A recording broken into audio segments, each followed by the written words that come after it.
Assalamualaikum dan salam sejahtera. Anda bersama saya Hafiz Zaman bertemankan rakan setugas Naila Huda. Anda bersama kami dalam program Awal Ni Pagi. Seperti biasa 7.30 kami bawakan perkembangan mengenai COVID-19 dan juga berita-berita lain yang ada di astrooni.com dalam dan juga luar negara. Tetapi sebelum kita nak bincang mengenai COVID-19, statistik dan sebagainya, ini adalah satu pengumuman penting yang perlu anda tahu, iaitu seramai 396 penumpang pesawat Air Asia dari Kuala Lumpur ke Tawau melalui 2 penerbangan berasingan diminta untuk tampil menjalani saringan kesihatan kedua dengan segera. Pegawai Kesihatan Jabatan Kesihatan Malaysia JKM kawasan Tawau Dr. Suzalina Sulaiman berkata, ini kerana daripada kesemua penumpang kedua-dua penerbangan berasingan itu, 6 daripadanya didapati positif COVID-19. Dan kita nak dengarkan apa kata doktor ini. Untuk kita punya kes flight 1.5 2020 ni, kita total passenger flight AK 5742 ni dia ada 156 orang semuanya. 4 didapati positif. Jadi daripada 152 ni yang ada baki tu kan kita plan untuk mengambil sampel kedua. 8 daripadanya adalah student, selebihnya adalah 144 adalah orang awam. Jadi yang 152 ni dia ada di Tawau, di Kunak, di Semporna dan juga Lahad Datu. Manakala penerbangan kedua pada 4 Mei 2020, 2 penumpang turut didapati positif. Untuk flight 4.5 ni, AK 5740, total passenger ada 246, 2 positif. Jadi 244 dan kita akan saring untuk kali kedua lah. Melibatkan 64 student dan 160 orang awam. Dan pecahan dia juga masih bertabur antara Tawau, Lahad Datuk, Kunak dan juga Semporna lah. Jadi setakat kes yang 6 ni kesemuanya adalah orang awam, termasuk satu kanak-kanak berusia 2 tahun. Kesemua penumpang dikendaki hadir untuk menjalani saringan di Klinik Kesihatan Jenis 2 Tawau, Klinik Kesihatan Semporna dan Klinik Kesihatan Lahad Datu. Okey, kita harapkan kerjasama daripada kesemua kedua-dua penerbangan ini kerana difahamkan kedua-dua penerbangan tersebut berdasarkan laporan yang diterima tidak mengamalkan penjarakan sosial dan menyebabkan risiko jangkitan yang amat tinggi, dan walaupun mereka memakai pelitup ataupun topeng muka dan sebagainya. Dan untuk rekod, negeri Sabah telah pun mencatatkan satu kes baru menjadikan jumlah kumulatif 328 kes di negeri tersebut. Okey, baiklah Nailah, mungkin kita akan beralih ke perkembangan yang seterusnya, iaitu melibatkan statistik COVID-19, angka yang akan sentiasa setiap pagi kita nyatakan kepada anda. Seperti biasa kita bawakan kepada anda angka korban dan juga kes positif COVID-19 di seluruh dunia, dan kalau kita lihat angka kematian terus meningkat sebanyak 5,000 kes dalam tempoh 24 jam. Jumlah keseluruhan yang maut akibat wabak itu kini melepasi angka 295,000 kes, dan menurut statistik Johns Hopkins University, 3 negara kini melepasi angka 30,000. Amerika Syarikat kekal lagi sebagai negara yang merekodkan kematian tertinggi dan telah pun melepasi 83,000 kes. United Kingdom dan Itali berada di kedudukan kedua dan ketiga dengan masing-masing mencatatkan 32,000 dan 31,000 kes. Manakala negara keempat dan kelima adalah Perancis dan Sepanyol dengan masing-masing merekodkan 27,000 dan 26,000 kes. Manakala negara lain merekodkan angka maut COVID-19 bawah 13,000 kes. Dan sementara itu, data daripada Johns Hopkins University seperti yang anda saksikan ini juga menunjukkan pertambahan 90,000 kes positif COVID-19 di seluruh dunia, dan jumlah terkini keseluruhan satu dunia 4.32 juta. Dan Amerika satu-satunya negara yang mempunyai angka jangkitan 1.38 juta. Dan 4 negara lain mempunyai angka jangkitan melebihi 200,000, iaitu Rusia, United Kingdom, Sepanyol dan juga Itali. Dan Rusia merekodkan angka jangkitan baharu yang tinggi sekaligus hari ini melepasi UK dan juga Sepanyol untuk berada di kedudukan kedua di belakang Amerika. Manakala 5 lagi negara mempunyai angka jangkitan melepasi 100,000, iaitu Brazil, Jerman, Perancis dan Turki serta Iran. Dan negara lain masih mempunyai angka positif COVID-19 di bawah 85,000, dan jumlah pesakit yang telah pun sembuh daripada pandemik ini telah pun mencapai 1.52 juta kes, dan setakat ini sebanyak 188 buah negara mempunyai kes COVID-19. Ya, kalau kita lihat senarai itu, Rusia kini telah pun melepasi United Kingdom dengan angka korban kedua tertinggi selepas Amerika Syarikat. Itu satu peningkatan baharu ataupun perkembangan baharu hari ini. Dan pada masa sama kita juga nak lihat kepada apa kenyataan terbaru oleh WHO. Ini yang kami laporkan menurut ketua saintis ataupun pakar saintis WHO yang katanya wabak coronavirus mungkin tidak akan hapus sama sekali. Sehubungan itu, penduduk dunia perlu belajar menerima kehidupan dengan ancaman virus itu. Dan amaran dikeluarkan Pertubuhan Kesihatan Sedunia WHO, ia dibuat ketika banyak negara sudah mula melonggarkan sekatan bagi membuka semula ekonomi. Dan kata pengarah kecemasan WHO Mike Ryan adalah sukar untuk meramalkan bila pandemik ini akan berakhir. Sebaliknya, beliau memberi contoh penduduk dunia perlu menerima COVID-19 seperti mana kewujudan HIV sebelum ini. Coronavirus pertama kali dikesan di China tahun lalu dan kini menjangkiti 4.3 juta orang dengan hampir 300,000 kes kematian. WHO juga ulangi amaran tiada jaminan tindakan melonggarkan sekatan tidak akan cetus gelombang jangkitan baru seperti yang diumumkan oleh KKM juga sebelum ini. Dan dalam berita itu, beliau turut kata bahawa meluahkan kebimbangan mengenai serangan ke atas sebuah hospital di Afghanistan. Baru-baru ini kita dengarkan apa pernyataan beliau. We are increasingly concerned about a whole range of attacks, not necessarily on healthcare facilities related to COVID, although there have been situations where isolation facilities have been, in a sense, not attacked in the military sense of the word, but where there have been public unrest around those facilities. And again, we would like to separate here in our minds what are the direct targeting of healthcare facilities and the healthcare workers for the prosecution of war or conflict, which is the most abhorrent weaponization of health that you can possibly imagine. Ya, dalam masa yang sama kita juga seperti yang saya umumkan tadi, maaf Hafizi, dapat juga laporan dari Financial Times pagi ini, menurut daripada pakar saintis WHO, katanya beliau menjangkakan dalam 4 ataupun 5 tahun akan datang ini barulah kita dapat kawal coronavirus COVID-19 ini. Itu jangka masa yang lebih panjang berbanding yang kita jangkakan. Walaupun vaksin itu kita jangka mungkin dalam 1-2 tahun, tetapi pengedaran dan distribution untuk vaksin itu kita tidak dapat jangkakan sama ada akan dapat diedarkan kepada negara-negara membangun yang berpendapatan rendah dan sebagainya. Jadi itu adalah antara aspek-aspek pengedaran vaksin. Walaupun sudah pun dibangunkan, ada banyak lagi isu tentang vaksin yang perlu kita titik beratkan. Pada masa sama, kita ingin lihat kepada kes-kes positif dan juga apa perkembangan COVID-19 di negara kita, Fizi.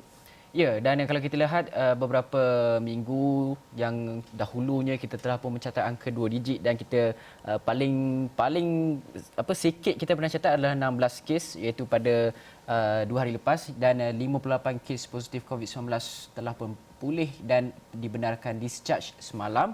Dan pada masa sama, Ketua Pengarah Kesihatan Datuk Dr. Noor Hisham menyatakan bahawa 37 kes baru dilaporkan dengan 21 kes adalah dalam kalangan bukan warga negara Malaysia. Kita dengar apa kata beliau. Ingin dimaklumkan juga bahawa daripada 37 kes baru yang dilaporkan hari ini, terdapat 4 kes import dan 33 kes penularan tempatan. Oleh itu, jumlah kes positif COVID-19 di Malaysia adalah sebanyak 6,779 kes. Dan jumlah kes aktif dengan kebolehjangkitan COVID-19 adalah 1,387 kes. Sehingga kini, seramai 16 kes positif COVID-19 sedang dirawat di unit rawatan rapi. Dan daripada jumlah tersebut, 4 kes memerlukan bantuan pernafasan.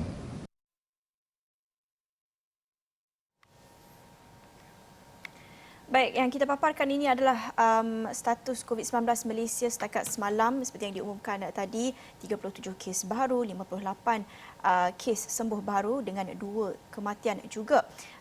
Ketua Pengarah Kesihatan Datuk Dr. Noor Hisham kata ini menjadikan jumlah kumulatif kes kematian COVID-19 di Malaysia adalah 111 kes. Kita dengarkan kenyataan beliau. Kes kematian ke-110 iaitu kes 6,743 merupakan lelaki warga negara Malaysia berumur 30 tahun yang ditemui mati di Rompin, Pahang.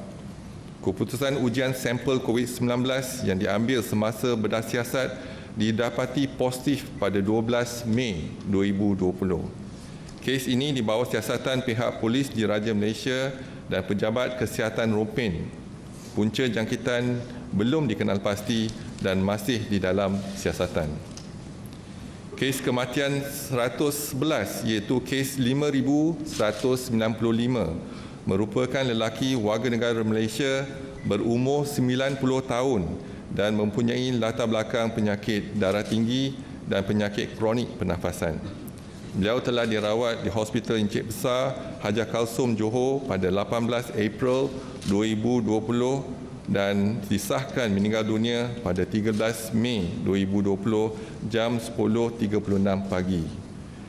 Kementerian Kesihatan mengucapkan takziah kepada ahli keluarga mereka.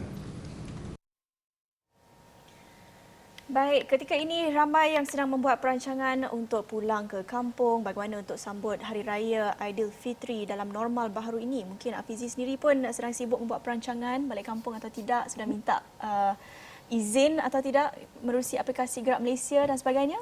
Okey, yang tu belum lagi saya putuskan dan kalau kita lihat saranan tidak boleh merentas negeri dan sebagainya dan saya rasa perlu kita patuhi perkara tersebut. Dan dalam masa yang sama juga kita ada cerita yang mana kalau sebelum ini betul kerajaan membenarkan 20 orang berada dalam satu-satu masa dalam satu kawasan itu untuk berhari raya ke dan sebagainya, tapi ia juga melibatkan hanya keluarga terdekat sahaja di kawasan yang dekat sahaja. Dan aktiviti ziarah sempena Aidilfitri, Pesta Kaamatan dan juga Hari Gawai sekarang ini ada satu lagi arahan dihadkan pada hari pertama perayaan sahaja. Dan Menteri Kanan Keselamatan Datuk Seri Ismail Sabri Yaakob berkata keputusan itu dicapai melalui Mesyuarat Majlis Keselamatan Negara MKN pada Selasa dalam usaha mengurangkan risiko penularan jangkitan COVID-19.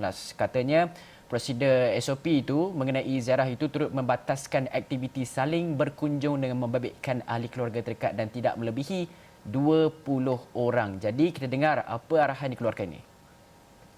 20 orang itu juga perlu diambil kira berdasarkan kepada saiz rumah. Satu rumah. Katakan flat yang berukuran 600 kaki persegi sebagai contoh. 20 satu masa mungkin terlalu ramai dan tidak boleh dilakukan penjarakan sosial di dalam rumah tersebut. Jadi mereka boleh mungkin 4 kali, tetapi maksimumnya tetap juga 20 orang untuk satu hari tersebut. Okey, dalam masa yang sama, kita nak juga melihat kepada saranan daripada Ketua Pengarah Kesihatan untuk orang ramai terus melindungi dua golongan yang merupakan mempunyai risiko yang amat tinggi, iaitu golongan seperti Nailah, anak-anak kecil dan juga warga emas yang merupakan berisiko tinggi dan mereka yang mempunyai penyakit-penyakit kronik. Itu adalah tiga golongan yang perlu kita lindungi sekarang ketika krisis COVID-19 ini sedang melanda dunia ini. Dan setiap anggota masyarakat perlu elakkan sebarang perhimpunan yang tidak mematuhi prosedur operasi standard SOP yang telah pun ditetapkan. Dan kita nak dengarkan apa kata beliau untuk kita ambil nasihat dan juga saranan ini sempena dengan nak dekat raya ini. Kita dengar apa katanya. Sebagainya. Yang penting ialah kita elakkan perhimpunan. Jadi kalau perhimpunan yang tidak patuh kepada SOP, jadi perhimpunan yang kita maksudkan ialah 20 ialah ahli keluarga. Jadi dalam rumah pun kita ahli keluarga kita mungkin 10 orang, mungkin 15 orang, keluarga yang besar ialah 20 orang. Yang kita risau ialah mereka yang kembali daripada luar dan juga mungkin kebarangkalian membawa penyakit. Contohnya mereka kembali pada zon merah dan pulang ke kampung dan berjumpa dengan ibu bapa dan ibu bapa dah berusia dan ada kebarangkalian untuk mendapatkan jangkitan daripada anak mereka. Jadi kita patut melindungi mereka yang berusia dan juga bayi dan kanak-kanak.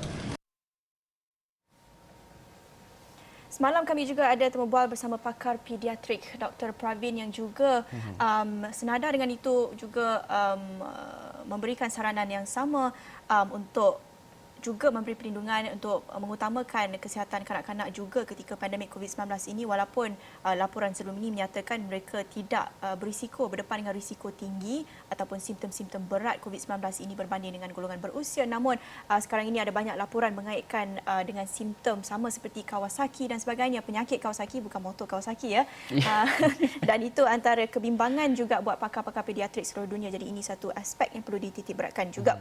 Seterusnya kita nak bawakan perkembangan mengenai Kementerian Pengangkutan yang katanya akan membentangkan cadangan menangani masalah kenaikan tambang pengangkutan awam. Ini berikutan pengurangan separuh kapasiti penumpang seperti ditetapkan kerajaan untuk memastikan penjarakan sosial dijalankan, kata Datuk Seri Ismail Sabri Yaakob.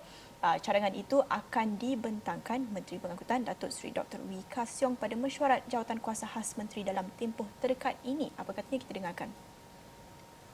Kita mendapat rungutan daripada pengusaha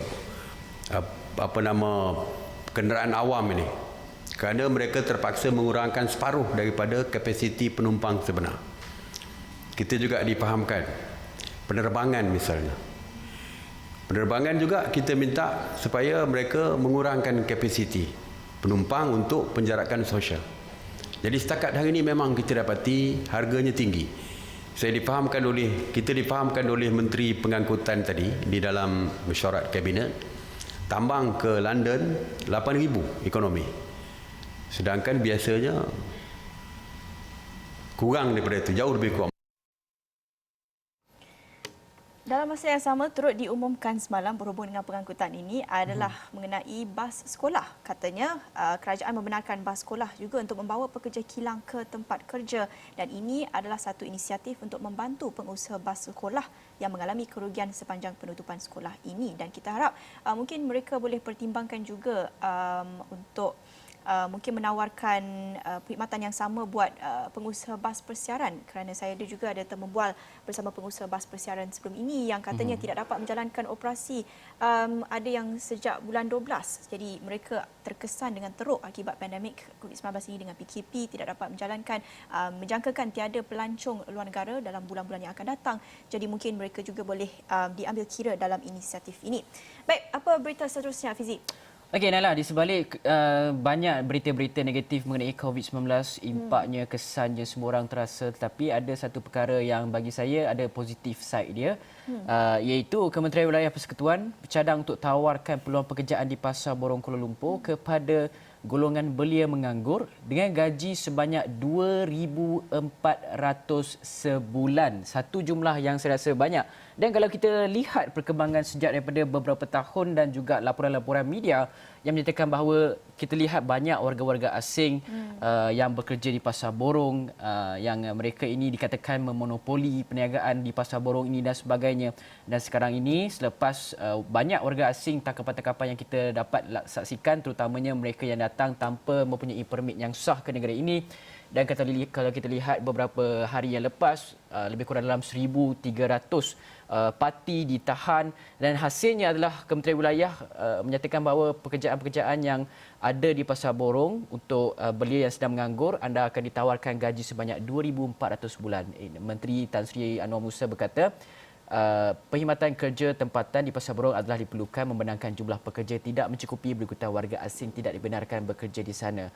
Dan kita sedang memikirkan untuk membawa belia bekerja dengan kaedah yang baru, suasana lebih baik, tempat tinggal dan pengangkutan akan diatur. Terutama Pasar Borong moden siap untuk diubah suai. Dan kalau kita lihat sebelum ini, warga gelandangan juga, ini ada dua benda best yang jadi masa PKP COVID-19 ini. Satu, golongan muda belia dapat 2,400. Kalau zaman saya bekerja 2016, saya itu 2,100 saja gajinya. Permulaan kerja di Pasar Borong dapat gaji 2,400. Ini adalah satu, bagi saya, inisiatif yang sangat-sangat baik untuk kita tingkatkan pendapatan gaji, terutama mereka yang baru saja mula bekerja. Kerana apa? Banyak sangat cabaran golongan muda nak lalui, nak fikir pasal macam-macam sangat rumah kereta, kahwin, tanggungan keluarga, ibu bapa dan sebagainya. Okey, dalam masa yang sama juga golongan gelandangan ditawarkan juga kepada gaji sekitar 1,400 dan juga 1,600 dalam sektor perkilangan, dan Tan Sri Anwar Musa tengah berunding untuk dapatkan gaji sehingga 2,400 kepada mereka yang mahu bekerja di Pasar Borong. Dan kalau kita lihat gelandangan di Kuala Lumpur ini, hari itu ada lebih kurang dalam 800 orang telah pun diarahkan ataupun dikuarantinkan di satu tempat sebab kita tidak mahu mereka berlega-lega di kawasan sekitar KL yang ketika COVID-19 ini sedang melanda, virus risiko itu masih ada, dan mereka telah pun melepasi beberapa sesi jawatan ataupun ada syarikat-syarikat menawarkan pekerjaan kepada mereka. Kalau tak salah saya, ada golongan gelandangan telah pun dihantar ke Perak untuk ditawarkan pekerjaan. Dan ini adalah antara inisiatif ataupun perkara-perkara yang baik. Satunya, parti kita tak payah susah-susah, tak payah nak kejar sana sini dan sebagainya, buat PKPD, lepas tu kita buat saringan COVID-19 dan kita kenal pasti ada ke tak dokumen perjalanan ataupun permit yang sah. Dan yang keduanya, golongan gelandangan dapat pekerjaan dan mereka tidak lagi perlu boleh memikirkan bagaimana untuk mengubah keluar daripada garis gelandangan, garis kemiskinan gelandangan itu. Baiklah, kita banyak lagi nak bawakan kepada anda di astrooni.com, tapi sebelum tu saya tengok Nailah macam dah penat sikit, jadi kita rehat dulu seketika.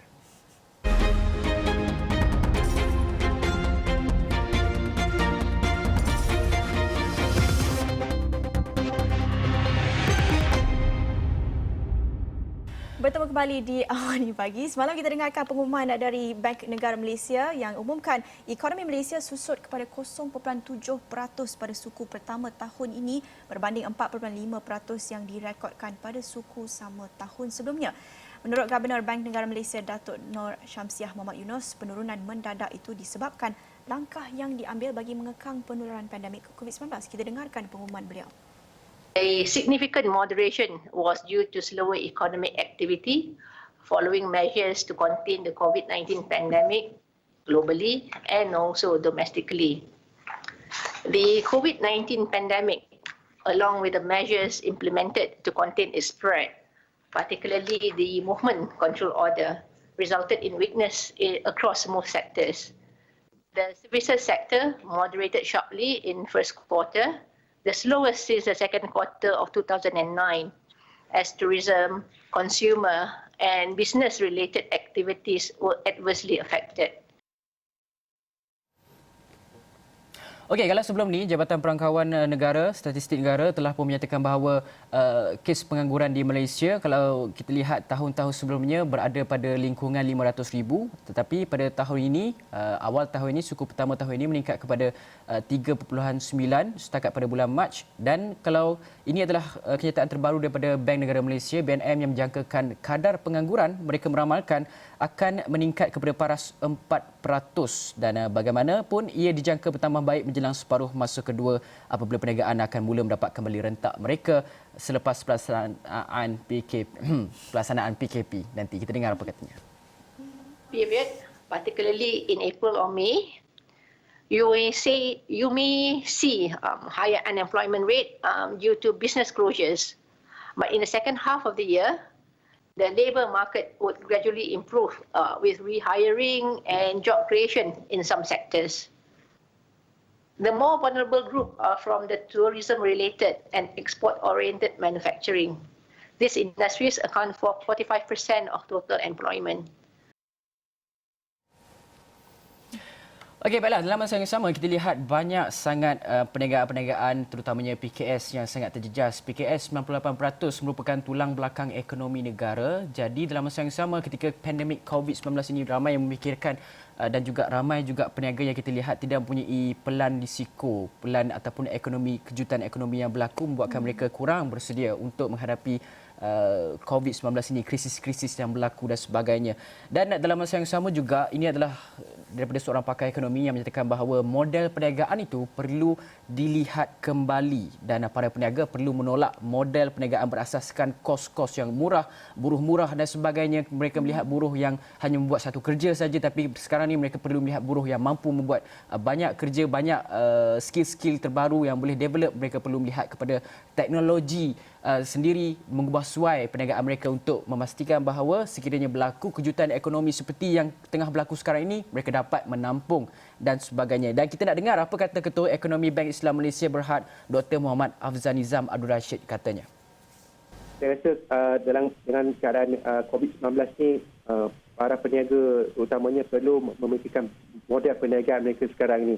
Saya rasa model perniagaan yang berasaskan kos murah ni perlu ditolak tepi jauh-jauh. Perlu mereka memikirkan untuk meningkatkan daya saing mereka, utamanya dari segi sudut teknologi, dari sudut mungkin permintaan buruh. Patut mereka melempukan kepada buruh yang berkemahiran. Dan bila saya lihat dia angka-angka seperti kekosongan jawatan di pasaran pekerjaan, memang ada wujud lagi, tetapi kalau kita lihat pecahan-pecahannya masih lagi didominasikan oleh pekerjaan yang saya kira masih lagi dalam kategori kemarihan yang sangat rendah.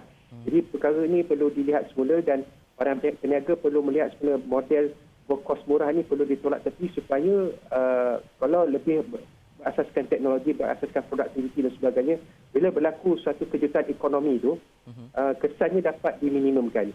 Jadi kalau macam sekarang ni, semuanya dalam rantaian ataupun value added yang rendah, dia punya tahap untuk kembali pulih itu memakan masa sedikit.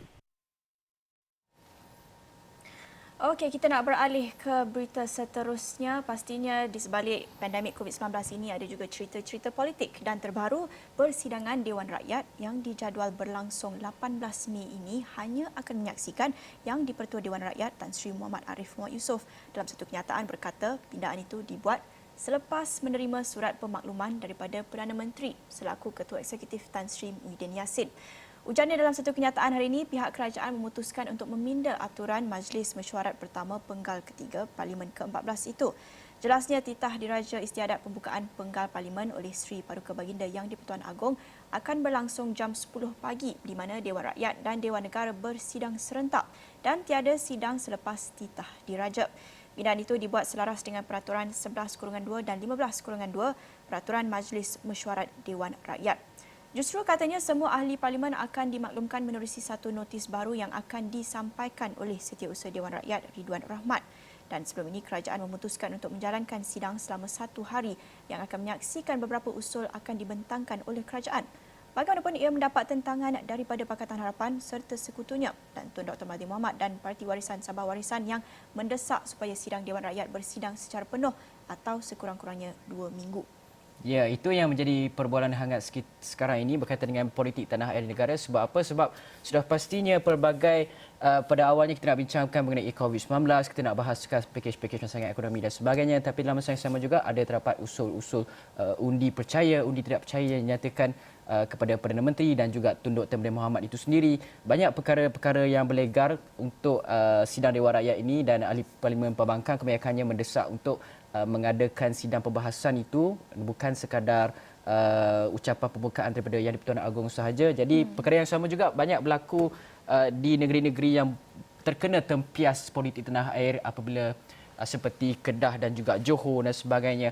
Okey, baiklah, saya rasa itu saja yang dapat kita bawakan kepada anda di Awani Pagi hari ini. Anda banyak lagi boleh saksikan laporan-laporan di extraordinary.com dan sekian daripada saya, Hafizah Zaman dan juga Nailah Huda. Assalamualaikum warahmatullahi wabarakatuh.